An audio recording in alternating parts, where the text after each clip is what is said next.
இயேசு உங்களை நேசிக்கிறார். பிரியமானவர்களே, இந்த நாளில் ஆண்டவர் நம்மளோடு பேசும்படிய வேதத்திலிருந்து 3 வசனங்களை கூட வாசித்து ஆண்டவர் நம்மை நடக்க வேண்டிய வழியை காட்டுவாராக.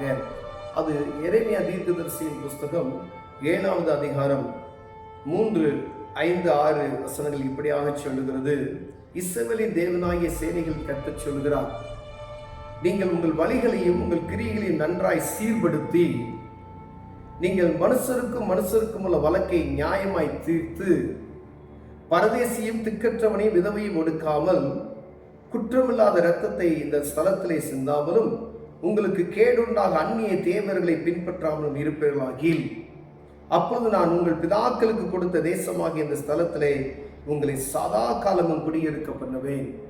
பிரியமானவர்களே, ஆண்டவர் இஸ்ரவேலின் தேவனாகிய கர்த்தர் சொல்லுகிறது, கர்த்தருடைய வசனம் இப்படியாக சொல்லுகிறது, நீங்கள் உங்கள் வழிகளை சீர்படுத்துங்கள். உங்கள் வழிகளை சீர்படுத்தி உங்கள் கிரியைகளை நன்றாய் சீர்படுத்துங்கள். நம்ம கிரியைகளால நம்ம சீராய் இருக்கிறோமா, அதாவது நம்மளுடைய செய்கைகள் எப்படி இருக்கிறது என்று ஆண்டவர் பார்க்கும்படியாக சொல்கிறார்.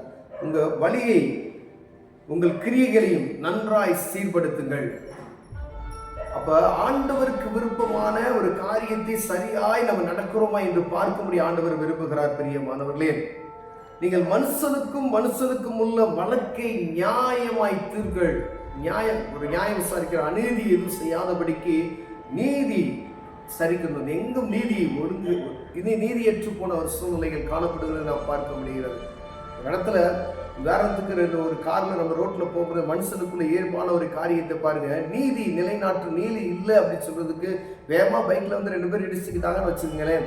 தப்பு செஞ்சவங்க தப்பு செய்யாதவங்க என்ன செஞ்சிருவாங்க, நல்லா பார்த்தீங்கன்னா சத்தமா பேசுவது நிமித்தமாய் அங்கு நீதி என்ன செஞ்சிருது, மாறி போகிறது. அதிக பணம் இருப்பது நிமித்தமாய் நீதி அங்கு என்ன செஞ்சது, மாறி போகிறது. அதிக பலன் இருப்பது நிமித்தமாய் அங்கு நீதி என்ன செஞ்சது, மாறி போகிறது. அதிக எந்த காரியத்திலும் நீதி அற்ற ஒரு சூழ்நிலை. ஆனா அங்கு எந்த காரியத்துல நீதி கொடுக்க வேண்டுமோ அந்த நீதி தவறி போய் ஏதோ ஒரு காரியத்தின் நிமித்தம் நீதி புரட்டப்படுகிறதை நாம் உணர முடிகிறது. உலகத்தில் இருக்கக்கூடிய ஒரு சாதாரண ஒரு விஷயம், ரோட்ல நடக்கக்கூடிய ஒரு காரியம், இதுலயே நீதி இல்லாமல் போய்விட்டது. ஆண்டவர் சொல்றார், தேசத்துல சொல்றார் ஆண்டவர், தேசத்துல நீதியை நிலைநாட்டுங்கள் அப்படின்னு சொல்றார். அப்ப ஆண்டவர் தேசத்தில் மாத்திரமல்ல, ஆண்டவரை அறிந்து கொண்ட ஒவ்வொருவரும், ஒரு தனிப்பட்ட மனிதன், ஒரு ரட்சிப்பின் அனுபவத்தை பெற்றுக்கொண்ட ஒரு மனிதனுக்கு ஆண்டவர் சொல்லுகிறதாவது, தேசத்துல எதிர்பார்க்கிற நீதி முதல் நமக்குள்ள உண்டாகிறதா அப்படின்னு பார்க்கணும். 2 பேருக்குள்ள நீதியை சமாதானமாய் முடித்து கொடுக்க முடியுமா நம்ம பார்க்கணும். தேவ தூதர்களையும் நீங்க நியாயம் விசாரிப்பீர்கள் என்று வேதம் சொல்லுகிறது. பிரியமான, அப்ப ஆண்டவருடைய பிள்ளைகள், அவர் அழைக்கப்பட்ட பிள்ளைகள் எப்படி நீதியோடு நடந்து கொள்ள வேண்டும், அநீதியாய் நடக்காதபடி உங்களால கூடுமான மற்றும் நீதி உள்ளவர்களாய் நீதிமானாய் நடந்து கொள்வதற்கு ஆண்டவர் பிரியப்படுத்துகிறார். இந்த வழியையும் உங்க வாழ்க்கையும் நீங்கள் சீர்படுத்துங்கள் அப்படின்னு சொல்றார். பரதேசியையும் திக்கற்றவனையும் விதவையும் ஒடுக்காமல், பரதேசிகளையும் திக்கற்றவனையும் விதவையையும் ஒடுக்காமல், அந்நியர்களை உபசரிக்கணும்னு சொல்லுவோம். அந்நியர்களை உபசரிக்க சில நேரங்களில் தேவ தூதர்களையும் நம்ம என்ன செய்யணுமா, உபசரிக்கணுமா. தமிழ்நாட்டில் அந்நியர்களை உபசரிங்க அப்படின்னு சொல்லுவாங்க. பழைய காலத்து வீட்டுல எல்லாம் வந்து திட்டு கட்டி வச்சிருப்பாங்க பார்த்தீங்கன்னா. இப்ப இந்த காலத்துல திட்டு இல்லை, காமன் வால்ஸ் உள்ள ஒருத்தர் உள்ள நுழைய முடியாது. இந்த காலம் பொடிதா இருக்கிறது, அதனால யாரும் என்ன செய்றாங்க, உள்ள நுழைய விட மாட்டேன்றாங்க. ஆதி காலத்துல பாருங்க, எல்லார் வீட்டிலும் ஒரு திண்ணை இருக்கு. ஏன்னா பிரயாணப்பட்டு போகிறவர்கள் முந்தையெல்லாம் காரு கிடையாது, மாட்டு வண்டி அனுபவம், இந்த நல்ல வசதி உள்ளவங்க மாட்டு வண்டி வச்சிருப்பாங்க. அப்படிப்பட்ட ஜனங்கள் நடந்து போகும்பொழுது இளைப்பாறுதலுக்கு திட்டுல படுத்திருந்து காலையில் அவங்க பாட்டுக்கு போயிடுவாங்க என்பதற்காக வெளியில ஒரு திட்டை கட்டி வைத்திருப்பார்கள். எல்லா இடத்துலையும் அதை நம்ம பார்த்திருக்கிறோம். ஆனா திக்கற்றவர்களையும் அந்நியர்களையும் பரதேசிகளையும் நாம் என்ன செய்யறதுல விசாரிக்கிறது கிடையாது என்று ஆண்டவர் வருத்தப்படுகிறார். பிரியமானவர்களே, விதவைகளை நியாயம் விசாரிக்கணும் அப்படின்னு சொல்லி, விதவைகளுக்கு உங்களால் கூடுமான உதவி செய்யுங்கள் என்று ஆண்டவர் சொல்லுகிறார். அதெல்லாம் இல்லை அப்படின்னு சொன்னாவே ஆண்டவருடைய கோபத்தை ஆட்டோமேட்டிக்கா என்ன செய்யுமா, ஒருத்த மேல கடந்து வரும் என்று சொல்லப்படுகிறது. குற்றமில்லாத இரத்தத்தை சிந்துகிறது.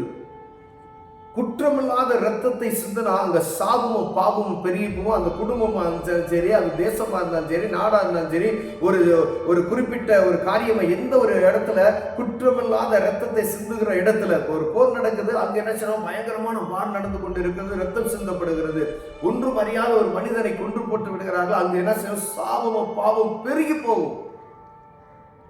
அப்படின்னா ஆண்டவர் சொல்றாரு, அப்படிலாம் இதெல்லாம் நீ கவனமா இருந்துக்க. அப்படின்னா நீ இருக்கிற இடத்தை உனக்கு நான் கொடுப்பேன் என்று சொல்லுகிறார். ஒரு வீடா இருக்கலாம், தேசமா இருக்கலாம், நாடா இருக்கலாம், ஊரா இருக்கலாம், பட்டணமா இருக்கலாம், அங்கு நீ அமெரிக்கையோடு வாழ்வதற்கான காரியத்தை நான் உனக்கு செய்து கொடுப்பேன் என்று சொல்லி ஆண்டவர் சொல்லுகிறார். நீ இப்படிலாம் நீ நடந்தனாதான் இதெல்லாம் செய்ய முடியும். ஆண்டவர் சொல்றார், சேனைகளை தேவனாய கர்த்தர் சொல்லுகிறது என்று சொல்லி இந்த வார்த்தை நமக்கு தெளிவா இருக்கிறது. அப்பொழுது நான் உங்கள் பிதாக்களுக்கு கொடுத்த தேசமாகிய இந்த ஸ்தலத்தில் உங்களை குடியிருக்க பண்ணுவேன் என்று சொல்லுகிறார். பாலும் தேனும் ஓடுகிற தேசம் கானான் தேசம். நம்ம இருக்கிற தேசம் செழிப்புள்ள தேசமாய் மாறணும் அப்படின்னு சொன்னா, ஆண்டவர் நினைச்ச எந்த தேசத்தை உங்களுக்கு கொடுப்பேன்னு சொன்னா, வனாந்தரத்தையும் வயல்வெளியாய் அவரால் மாற்ற முடியும். அப்படிப்பட்டதான ஆண்டவரை நம்ம ஆராதிக்கிறோம் என்பதை புரிந்து கொண்டு, அப்ப நம்ம நீதியோடும் விசாரிக்க நம்ம வாழ்க்கையை சீர்படுத்தி நடப்போமையானால், ஆண்டவர் சொல்லுகிறார், நீ இருக்கிற இடத்தை உங்களுக்கு நான் கொடுப்பேன் அப்படின்னு சொல்றாரு. அமைதியோடு ஒரு வாழ்க்கை ஆண்டவர் உண்டாக்கி தருவார்.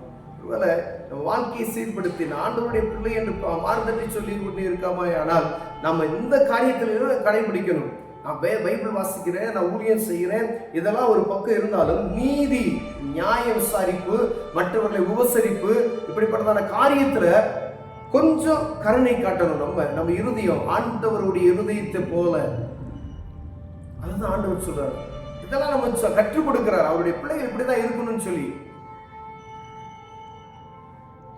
அடுத்தவன் சொத்தை பறிச்சு பிடுங்காத. ஆண்டவருடைய வார்த்தைக்கு கட்டுப்பட்டு நாம் நடப்போமே. ஆண்டவர் சொல்றார், உங்களை அமெரிக்கையாய் நான் வாழப்படுவேன் உங்க தேசத்துல அப்படின்னு சொல்லி. கண்களை அன்பின் தகப்பனே, நீ சொல்லி கொடுத்த இந்த வார்த்தைகளின்படி நடக்கிறதுக்கு எங்களை கிருபையாய் நடத்துவீராக. எங்கள் வாழ்க்கையை சீர்படுத்தி ஸ்திரப்படுத்தி ஆண்டவரை எங்கள் வழிகளை செவ்வாய்ப்படுத்தி பிறரை நேசிக்கிற அனுக்கிரகத்தை உண்டாக்கித்தாங்க. இயேசுவின் நாமத்தில் பிதாவே, ஆமென்.